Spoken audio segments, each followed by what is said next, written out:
గారికి చాలా చాలా ఎన్డీఏ ప్రభుత్వానికి ధన్యవాదాలు తెలియజేసుకోవాల్సిన అవసరం ఎంతైనా ఉంది. మనకి లోటు బడ్జెట్ ఉన్నా, రాష్ట్రం పైన అప్పులు భారం ఉన్నా కూడా బడ్జెట్ని ఇది కేవలం మినీ బడ్జెట్ మాత్రమే. మార్చి వరకు జరిగే వరకు ఈ సమావేశాలు పెట్టిన బడ్జెట్ కూడా కేవలం 4 నెలల వరకు పెట్టాల్సిన మినీ బడ్జెట్ లాగా పెట్టడం జరిగింది. ఈ మినీ బడ్జెట్లో కూడా ఏదైతే ముఖ్యమైన సమస్యలు ఉన్నాయో, ముఖ్యమైన అంశాలు ప్రభుత్వము చర్యలు తీసుకోవాల్సిన అంశాలు ఏవైతే ఉన్నాయో దాని మీద ఎక్కువ కాన్సన్ట్రేషన్ చేయడం జరిగింది. రైతులకు సంబంధించినవి కావచ్చు, ఉద్యోగస్తులకు సంబంధించినవి కావచ్చు, ఉద్యోగాలకు సంబంధించినవి కావచ్చు, వ్యాపారాలకు సంబంధించినవి కావచ్చు, ఇవన్నీ కూడా చాలా చాలా డిస్కషన్స్ మరి చేసిన తర్వాతనే బడ్జెట్ని పెట్టడం జరిగింది. అందరూ కూడా అసెంబ్లీలో ప్రతిపక్షం ఎట్లాగో లేదు, కానీ ప్రతిపక్ష పాత్ర కూడా మేమే పోషించి ఎమ్మెల్యేలుగా మేము ఉన్నప్పుడు కూడా ఏవైతే డిస్కషన్స్ ఉన్నాయో, బడ్జెట్ పైన డౌట్లు ఉన్నాయో అవన్నీ కూడా అసెంబ్లీలో మేము మాట్లాడడం జరిగింది. ఈరోజు ముఖ్యంగా చూసుకుంటే ఆలగడ్డకు సంబంధించి కొన్ని సమస్యలు ఏవైతే ముఖ్యమైన సమస్యలు మన దృష్టికి వచ్చినాయో అవన్నీ కూడా విజయవాడలో మంత్రులను కలవడం జరిగింది. ఏఈ పోస్టులు, మిగతా స్టాఫ్ పోస్టులు ఏవైతే వేకెన్సీ ఉన్నాయో ఈ ఎలక్ట్రికల్ డిపార్ట్మెంట్ లో అవన్నీ కూడా ఫుల్ఫిల్ చేస్తామని చెప్పి కూడా మంత్రి గారు చెప్పడం జరిగిందని చెప్పి కూడా సందర్భంగా తెలియజేసుకుంటూ, మరి మన గవర్నమెంట్ హాస్పిటల్లో మరి డాక్టర్లు ఉన్నారే కానీ దానికి కావాల్సిన కొన్ని ఎక్విప్మెంట్స్ లేవు, కొన్ని మెషినరీ లేవు. డెంటిస్ట్ కి సంబంధించినవి కానీ, ఐ హాస్పిటల్ మనకి ఐకి సంబంధించినవి కానీ, కంటికి చూపుకి సంబంధించినవి కానీ, ఇంకా కొన్ని లాస్ట్ టైం నేను విజిట్ కి పోయినప్పుడు చాలా వరకు కొన్ని ఎక్విప్మెంట్స్ లేవని చెప్పి చెప్పడం జరిగింది. అవి కూడా అన్ని కూడా దాదాపుగా 3 కోట్లకు సంబంధించిన ఎక్విప్మెంట్ కావాలని చెప్పి కూడా అన్ని కూడా రాసుకొని వెళ్ళి మంత్రి గారికి ఇవ్వడం జరిగింది. వెంటనే యాక్షన్ తీసుకోండి, ఏవేవైతే వెంటనే అవైలబుల్ ఉన్నాయో అవన్నీ కూడా మీరు ఇచ్చేయండి అని చెప్పి కూడా మరి మంత్రి గారు రాసి కిందికి వాళ్ళ డిపార్ట్మెంట్ వాళ్ళకు కూడా సర్క్యులేట్ ఫైల్ అని చెప్పి కూడా రాయడం జరిగిందని చెప్పి కూడా ఈ సందర్భంగా తెలియజేసుకుంటూ, మరి నేను మొన్న ఈ సిపిడబ్ల్యూ స్కీమ్ ఏదైతే ఉందో శ్రీరంగపురం దగ్గర అది స్కీమ్ మధ్యలోనే ఆగిపోవడం వల్ల దాదాపుగా 20 గ్రామాలకి రావాల్సిన ఈ తాగునీటి సమస్య తీరడం లేదని చెప్పి మరి పవన్ కళ్యాణ్ గారి దృష్టికి తీసుకెళ్లడం జరిగింది. ఆయన కూడా బడ్జెట్ ఏ విధంగా ఉంది, వెంటనే ఏర్పాటు చేపించే మార్గాలు కూడా చూస్తామని చెప్పి కూడా మాట ఇవ్వడం జరిగింది. ఈ సిపిడబ్ల్యూ స్కీమ్ పవన్ కళ్యాణ్ గారికి ఇవ్వడం జరిగింది, అదే విధంగా ముఖ్యమంత్రి గారికి కూడా ఇవ్వడం జరిగింది. తప్పకుండా ఈ సిపిడబ్ల్యూ స్కీమ్ కూడా వెంటనే స్టార్ట్ అయ్యేటట్టుగా కూడా చర్యలు తీసుకుంటామని చెప్పి కూడా వాళ్ళు మాట ఇవ్వడం జరిగింది. మరి ముఖ్యంగా ఈ రోజు ఆలగడ్డలో చివరి ఆయకట్టు వరకు నీళ్లు, ఏదైతే రైతులు పడే ఇబ్బందులు, కేసీ కెనాల్ గురించి, తెలుగంగ గురించి నేను మాట్లాడినవన్నీ కూడా మీరు కూడా అసెంబ్లీ సెషన్స్ చూసిన వాళ్ళందరికీ కూడా తెలిసి ఉంటుంది. చివరి ఆయకట్టు వరకు నీళ్లు ప్రస్తుతానికి గుండ్రేవుల ప్రాజెక్టు స్టార్ట్ అయ్యేంత వరకు మనకి నీళ్లు రావాల్సిన అవసరం ఉంది. మరి ముచ్చుమరి దగ్గర ఎక్స్ట్రా పంపులు పెడితే మరి చివరి ఆయకట్టు వరకు నీళ్లు రావడానికి అవకాశం ఉంటుంది. ముఖ్యంగా ఆలగడ్డలో రైతులు ఇబ్బందులు పడకుండా ఉంటారని చెప్పి కూడా చెప్పడం జరిగింది. ఎందుకంటే కేసీ కెనాల్ అంటే కర్నూలు, కడప ఎక్కువ శాతం మనమే ఆలగడ్డ వాసులే ఉన్నారు, ఆలగడ్డకు సంబంధించిన పొలాలే ఉన్నాయి కాబట్టి మరి దాదాపుగా 95,000 ఎకరాలు ఆలగడ్డకు సంబంధించిన ఆయకట్టు ఉంది కాబట్టి మరి తొందరగా చర్యలు తీసుకోవాలా, ఎక్స్ట్రా పంపులు పెట్టాలని చెప్పి కూడా మనం ఒక ప్రపోజల్ ప్రభుత్వానికి ఇవ్వడం జరిగింది. మరి తెలుగంగ రైతులకు సంబంధించి ఏదైతే డిస్ట్రిబ్యూషన్ ఛానల్స్, ఫీల్డ్ ఛానల్స్, పిల్ల కాలువలు ఉన్నాయో అవి చాలా వరకు చాలా గ్రామాలకి లేవు. చాలా మంది రైతులు ఇబ్బందులు పడుతున్నారు. కళ్ళ ముందర నీళ్లు పోతున్నా, తెలుగంగ నీళ్లు పోతున్నా కూడా వాడుకోలేని పరిస్థితి మరి తెలుగంగ రైతులు అని చెప్పి కూడా మరి అసెంబ్లీలో మాట్లాడుతూనే ఈ ఫీల్డ్ ఛానల్స్, పిల్ల కాలువలు వెంటనే తెలుగంగ రైతులను ఆదుకోవాలని చెప్పి కూడా మరి అవి కూడా ఒక ప్రపోజల్ పెట్టడం జరిగింది. మరి అహోబిలంలో గతంలో నేను మంత్రిగా ఉన్నప్పుడు అహోబిలంకి రోప్ వే శాంక్షన్ చేయించడం జరిగింది. ఆ రోప్ వే గత ప్రభుత్వం వచ్చిన తర్వాత వైసీపీ నాయకులు దాన్ని ఆపేయడమే కాకుండా అసలు వేరే ప్రపోజల్స్ అనేది అహోబిలంలో పెట్టకుండా చేస్తున్నారు. సో ఆ రోప్ వే అనేది మళ్ళీ స్టార్ట్ చేయాలని చెప్పి కూడా మంత్రి గారిని కూడా నేను అడగడం జరిగింది. ఆయన కూడా వెంటనే స్పందించి చేస్తామని చెప్పి కూడా మరి మాట్లాడడం జరిగింది. మరి అదే కాకుండా గన్లేరు ఏదైతే మనకి కెపాసిటీ పెంచాలని చెప్పి ప్రపోజల్ గతంలో నేను పెట్టడం జరిగింది. అది కూడా వెంటనే బడ్జెట్ దానికి కేటాయించి ఆ ఫైల్ సర్క్యులేట్ అవుతుంది, దానికి డబ్బులు ఒకటి కేటాయించాలని చెప్పి కూడా నేను మళ్ళీ గుర్తు చేయడం జరిగింది. అది కూడా వెంటనే స్పందించి చేస్తామని చెప్పి కూడా మంత్రి గారు చెప్పడం జరిగింది. మరి ఇదంతా కాకుండా ముఖ్యంగా నేను ఆలగడ్డ ప్రజలకి నేను ఇచ్చిన మాట ప్రకారంగా కూడా మరి ఏవైతే ఉద్యోగాలు, ఈరోజు ఉద్యోగాలు లేక ఇబ్బందులు పడుతున్న వాళ్ళు చాలా మంది ఉన్నారు. లోకేష్ అన్న గారు, చంద్రబాబు నాయుడు గారు వెంటనే ఈ ప్రభుత్వం వచ్చిన వెంటనే కంపెనీలు వాళ్ళందరితో మాట్లాడి ఎక్కడైతే పరిశ్రమల్లో ఇంకా భర్తీ కాని ఉద్యోగాలు ఉన్నాయో అవన్నీ కూడా మేము ప్రభుత్వం తరపు నుంచి భర్తీ చేపిస్తామని చెప్పి ఈ ఏదైతే జాబ్ మేళా ప్రతి ఒక్క నియోజకవర్గంలో పెట్టి చాలా సీరియస్ గా తీసుకొని మరి వాళ్ళందరూ కూడా ఉద్యోగాలు ఇప్పించే పిల్లలకు ఉద్యోగాలు ఇప్పించే బాధ్యత ఎమ్మెల్యేలు మా అందరికి కూడా ఇవ్వడం జరిగింది. మీడియా మిత్రులకు అందరూ కూడా తెలిసే ఉంటుంది. మరి నిన్న జరిగినట్టుంది. నిన్న జరిగిన ఈ జాబ్ మేళాలో కూడా దాదాపుగా 8 కంపెనీలు రావడం జరిగింది. ఈ 8 కంపెనీలో వాళ్ళందరూ కూడా ఇంటర్వ్యూలు తీసుకున్నారు, స్టూడెంట్స్ తో మాట్లాడినారు. అంతా చేసిన తర్వాత ఈ 8 కంపెనీలతో కలిపి దాదాపుగా 66 మందికి ఉద్యోగాలు ఇవ్వడం జరిగింది. సో నిన్న 66 మంది వాళ్ళందరినీ కూడా నేను కలవడం జరిగింది. వాళ్ళకి వర్క్ ఆర్డర్లు నా చేతుల మీదనే ఇవ్వడం జరిగింది. వీళ్ళందరినీ కూడా నేను వీళ్ళకి శాలరీ 10,000 నుంచి 18,000, కొంతమందికి 23,000, 25,000 వరకు కూడా వీళ్ళకి జీతాలు వాళ్ళ చదువుకున్న చదువుని బట్టి కూడా వాళ్ళకి ఉద్యోగాలు ఇవ్వడం జరిగింది. కొంతమందికి హైదరాబాద్ లో, కొంతమందికి కడపలో, కొంతమందికి శ్రీ సిటీలో, కొంతమందికి బెంగళూరులో, ఇట్లా వీళ్ళందరికీ కూడా ఉద్యోగాలు ఇవ్వడం జరిగింది. సో 66 మందికి ఉద్యోగాలు నిన్న మనం ఇప్పించడం జరిగింది. కాకపోతే నిన్న స్టూడెంట్స్ తో మాట్లాడినప్పుడు కూడా వాళ్ళందరికీ కూడా ఒకటే రిక్వెస్ట్ చేసుకున్నాం. అదేంటంటే ఏదైతే ఉద్యోగాలు ఇచ్చారో స్టార్టింగ్ లో కొద్ది వరకు ఇబ్బంది ఉంటుంది, కానీ మీరు మధ్యలో వదిలేసుకొని రాకండి, ఆ కంపెనీలో గ్రోత్ ఉండేటట్టుగా కూడా మీరు చూసుకోండి అని చెప్పి కూడా వాళ్ళందరూ కూడా మోటివేట్ చేసి వాళ్ళందరినీ కూడా పంపించడం జరిగింది. నాకు తెలిసి ఈ రోజు రేపు ఈ డిసెంబర్ 1వ తారీఖు చాలా మంది కూడా జాయిన్ అయిపోవడం జరుగుతుంది.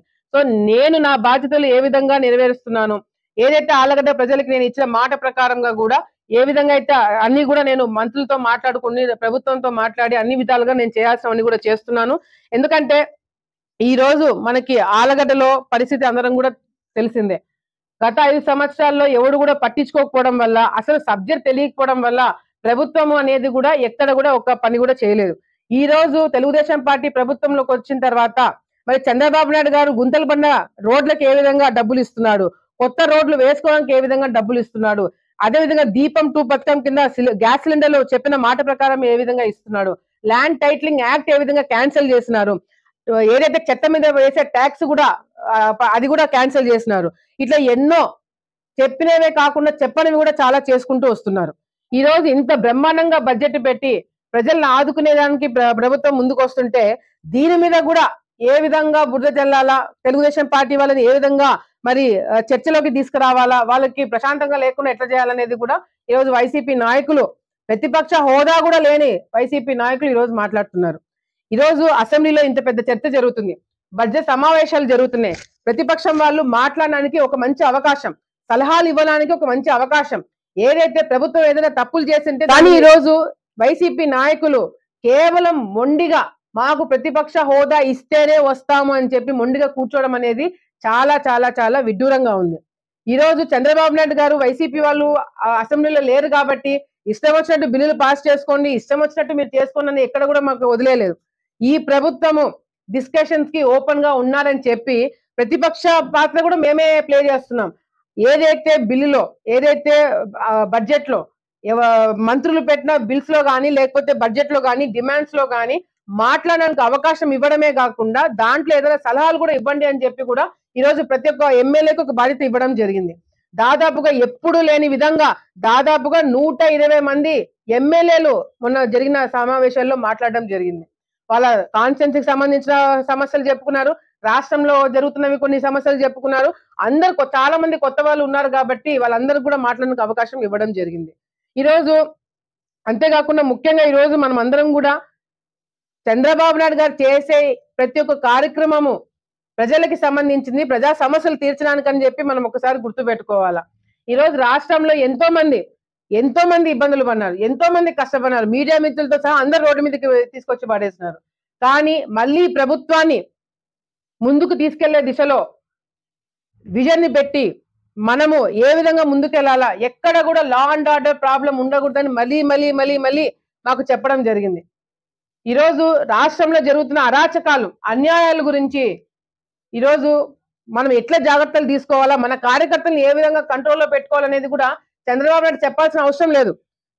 జగన్మోహన్ రెడ్డి లాగా మీరు ఇష్టం వచ్చినట్టు వాళ్ళని కొట్టండి, మీకు చేతనని చేసుకోండి అని చెప్పి ఎవరికి ఫ్రీ హ్యాండ్ ఇవ్వట్లేదు. ఈ రాష్ట్రం మళ్ళీ బాగుపడాలన్నా వాళ్ళకి మనకి తేడా ఉండాలని చెప్పి ఒక క్రమశిక్షణతో మమ్మల్ని ముందుకు తీసుకెళ్తున్నారు.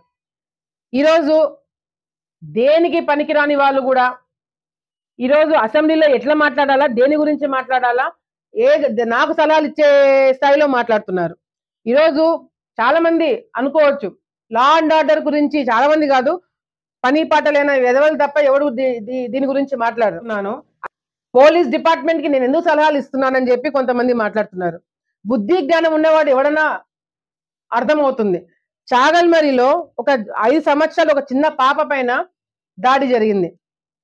ఈరోజు నాకు నీతులు చెప్పేవాళ్ళు ఒక 5 సంవత్సరాల చిన్న పాప పైన దాడి జరిగినప్పుడు గాడిదలు కాస్తున్నారా? వైసీపీ నాయకులు ముందుకొచ్చి ఎందుకు మాట్లాడలేదు దీని గురించి?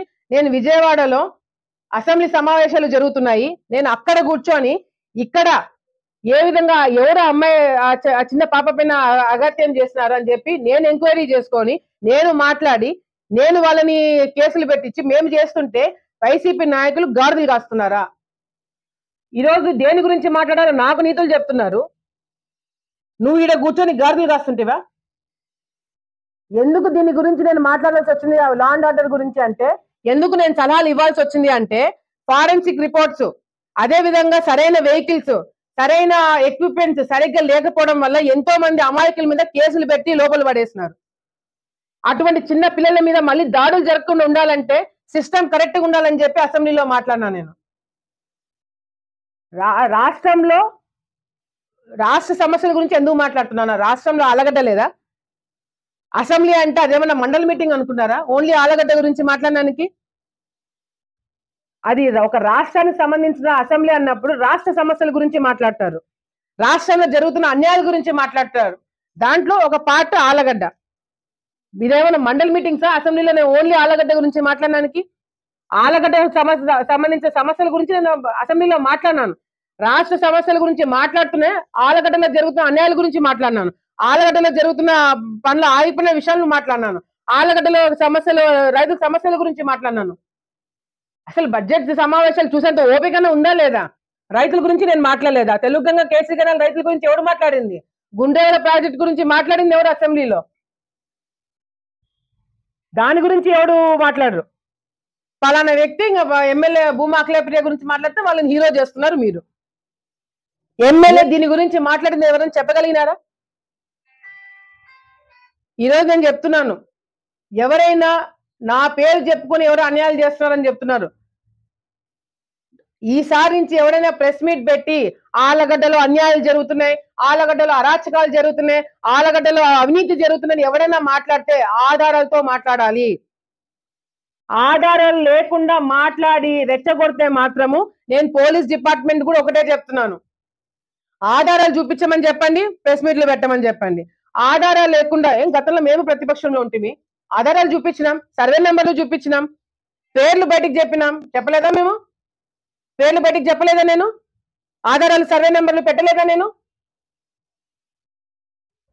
వీళ్ళు ఆధారాలు లేకుండా ఎవరైనా సరే ఎన్డీఏ ప్రభుత్వం గురించి ఎవరైనా వేలెత్తి చూపించే వాళ్ళు ఉంటే ఆధారాలతో ముందుకు రండి, లేకపోతే మీ మీద కేసులు పెట్టడం జరుగుతుంది.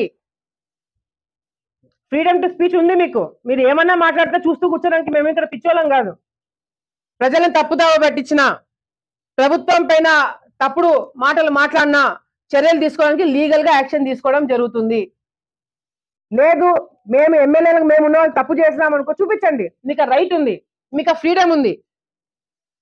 కానీ కేవలం ముందర మైకులు ఉన్నాయి కాబట్టి ప్రతిపక్ష హోదా ఉందని అనుకుంటున్నారు, మేము ఏం మాట్లాడినా మా మీద సింపతి వస్తుందని చెప్పి అనుకుంటున్నారేమో. మేము ప్రతిపక్షంలో ఎట్లున్నామో అధికారంలో కూడా అట్లే ఉంటాం. అధికారంలోకి వచ్చాం కాబట్టి ఎక్స్ట్రా ఏం మాట్లాడేది ఏమి ఉండదు ఇక్కడ. సో దయచేసి ఎవరైనా ప్రభుత్వం గురించి మాట్లాడేటప్పుడు, ఏదైనా మీరు ఒక ప్రభుత్వం పైన వేలెత్తి చూపించేటప్పుడు ఆధారాలతో కూర్చోండి. ఆధారాలతో కూర్చొని దానికి తగినట్టుగా మేము కూడా యాక్షన్ తీసుకుంటాం.